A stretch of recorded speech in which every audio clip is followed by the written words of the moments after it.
Hello friends, तृप्ति कुमारी channel में आपका स्वागत है। तो दोस्तों, आज का टॉपिक है पढ़ाई के लिए अक्सर बच्चे दूसरे शहर में रहते हैं।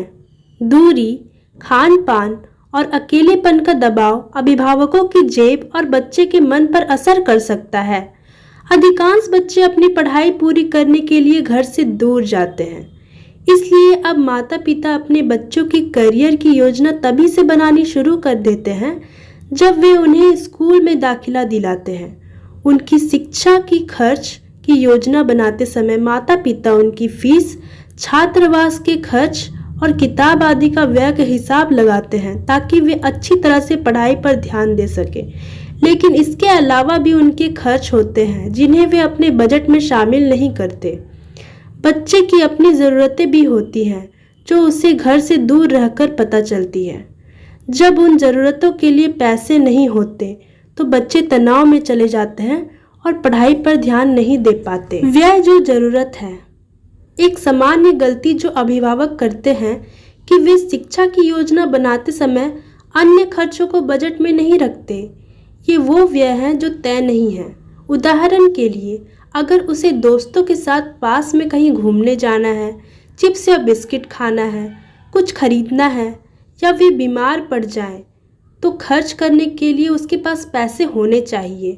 अपने बच्चे को महीने का तय खर्च तो दिया है, लेकिन वो बचत करके आपात स्थितियों के लिए रख पाने के लिए न काफ़ी होता है। मुद्रास्फीति को ध्यान में रखें।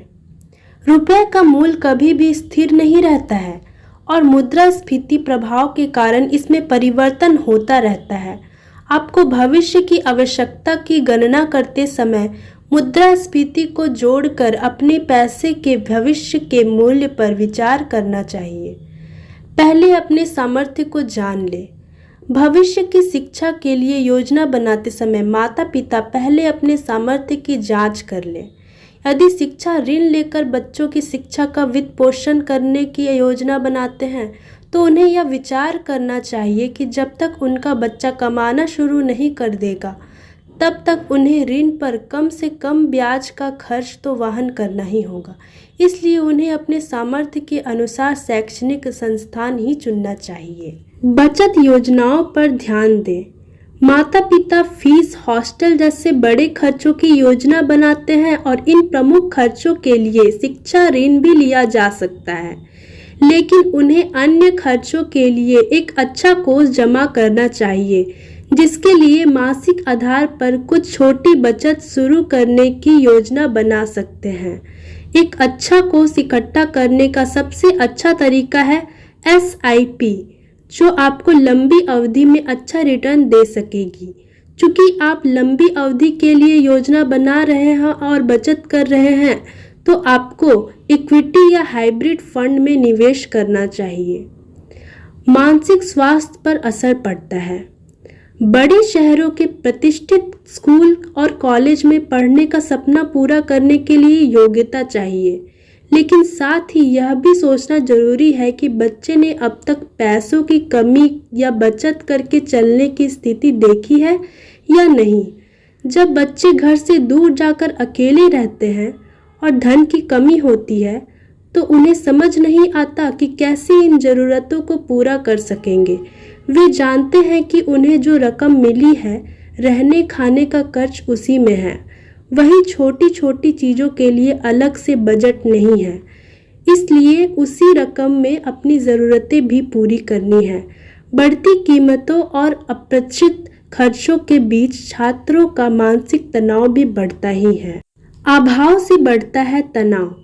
वित्तीय संघर्ष का सबसे गहरा असर छात्रों की पढ़ाई पर होता है और इसके चलते वे अपनी अनिश्चित भविष्य को लेकर चिंता और अवसाद से जूझने लगते हैं। रहने के खर्चों से जुड़ा धन संबंधी तनाव परिवार और दोस्तों से साझा न कर पाने पर वे बंधा हुआ महसूस करते हैं। इस तनाव में कभी खाना भूल जाते हैं या ज़रूरतों को पूरा करने के लिए गलत रास्ता चुन लेते हैं।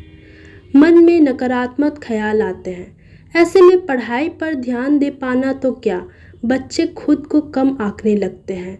अगले सेमेस्टर में फीस नहीं भर पाया तो कॉलेज के बाद जॉब नहीं मिली तो क्या होगा, मुझे पार्ट टाइम जॉब कर लेनी चाहिए। अगर जॉब मिल भी गई तो काम और पढ़ाई के बीच में मेरे ग्रेड्स बिगड़ेंगे तो नहीं। कुछ ऐसे विचार मन में आने लगते हैं। समय से पहले पैसे खत्म होने पर बच्चे डर के कारण झूठ बोलने लग जाते हैं। कुछ मामलों में वे डिप्रेशन में भी जा सकते हैं। अभिभावकों को समझना चाहिए, ये बच्चे बार बार अपने माता पिता से छोटी छोटी चीज़ों के लिए पैसे मांगकर उन पर बोझ नहीं बनना चाहते। घर से दूर रहते हैं इसलिए छोटी छोटी चीज़ों की ज़रूरत पड़ती ही है। वही दोस्तों के साथ अगर खाना खा रहे हैं या किसी के जन्मदिन पर सारे दोस्त पैसे मिलाकर केक भी लाते हैं तो उसमें उन्हें भी कुछ रकम देनी होगी। अगर उसके पास पैसे देने के पैसे नहीं होंगे तो हो सकता है कि बच्चा खुद का सबसे अलग कर ले। अकेलापन नकारात्मक बना सकता है। बच्चों से बात करें। बच्चे के लिए अगर बजट तय कर रहे हैं तो उससे पूछें कि उसे फीस और घर के किराए के साथ साथ किन ज़रूरतों के लिए धन की आवश्यकता होगी। उसके साथ बैठकर बजट बनाने में मदद करें। जो खर्च तय नहीं है, अभिभावक उनके लिए मोटी मोटी योजना बना सकते हैं। ये पैसे आप बच्चे को ना देकर खुद के पास रखें। उसे जब भी ज़रूरत होगी तो आपसे मांग लेगा। बच्चा अलग से खर्च मांगता है तो उसे ताने देकर या शक की नज़र से सवाल न करें। वित्तीय कौशल सिखाएं। उसकी वित्तीय स्वतंत्रता को प्रोत्साहित करें। अपनी परेशानियां आपसे साझा कर सकता है, इसका विश्वास दिलाइए। बच्चे को हर बार खर्च देकर उससे ये ना कहें कि उसे पढ़ाई के बारे में अच्छी नौकरी पाकर ये पैसे लौटाने हैं। बच्चा पढ़ाई और खर्चों के कारण पहले से तनाव में है, उसका तनाव और न बढ़ाएं। तो दोस्तों, आपको ये आर्टिकल कैसा लगा और आपकी इसको लेकर ओपिनियन क्या है वो कमेंट में शेयर करें और हो सके तो इस चैनल को सब्सक्राइब कर दें। हम एक नए टॉपिक को लेकर फिर अगले वीडियो पर मिलेंगे। तब तक के लिए धन्यवाद।